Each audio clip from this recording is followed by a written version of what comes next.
I just had to let you know you're.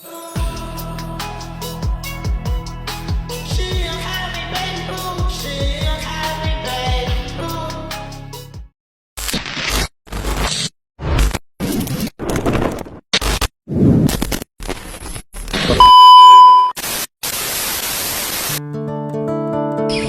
Assalamualaikum warahmatullahi wabarakatuh. Saya Ika Apriana Solihatun dengan NIM 2502019 dari Program Studi Agroteknologi Institut Teknologi Perkebunan Pahlawan Indonesia.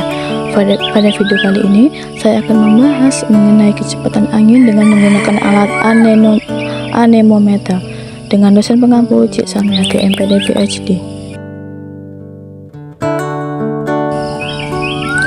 Latar belakang pengukuran parameter meteorologi, khususnya kecepatan angin, memiliki peran krusial dalam berbagai sektor seperti penerbangan, pelayaran, pertanian, dan pengembangan energi terbarukan. Angin merupakan pergerakan massa udara yang terjadi karena adanya perbedaan tekanan atmosfer secara horizontal yang dipicu oleh pemanasan radiasi matahari yang tidak merata di permukaan bumi. Pemahaman mengenai pola dan intensitas kecepatan angin sangat diperlukan untuk melakukan perkiraan cuaca yang akurat serta analisis potensi energi angin di suatu wilayah.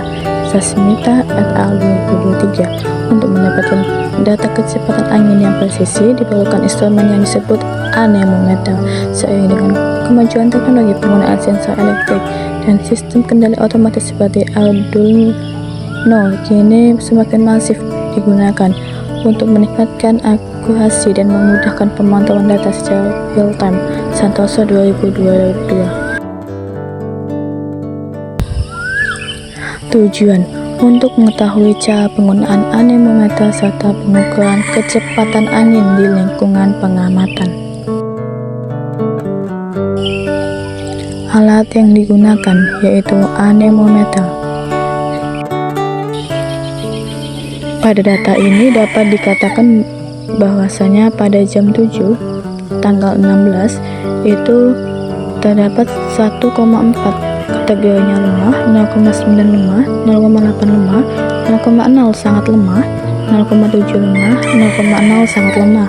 Pada jam 12 tanggal 16 itu 0,0 sangat lemah, 1,4 lemah, 0,8 lemah, 1,3 lemah, 2,2 sedang, dan 2,7 sedang.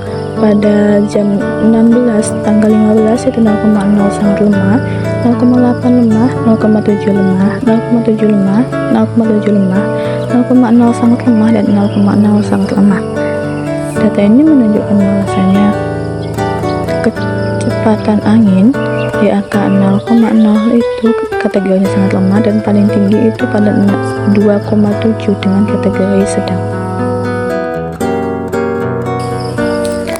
Pembahasan berdasarkan hasil praktikum selama 7 hari pengamatan, fluktuasi kecepatan angin menunjukkan pola siklus harian yang dipengaruhi oleh intensitas radiasi matahari, di mana kecepatan tertinggi secara konsisten tercatat pada siang jam 12 sampai jam 12.30 dengan puncaknya mencapai 2,7 pada hari ke-7 dalam kategori sedang. Fenomena ini terjadi karena pemanasan permukaan bumi yang maksimal pada tengah hari menciptakan perbedaan tekanan yang signifikan, berbeda dengan pagi dan sore yang cenderung memiliki kategori lemah hingga sangat lemah di kisaran 0,0 sampai 1,4 akibat kondisi atmosfer yang lebih stabil.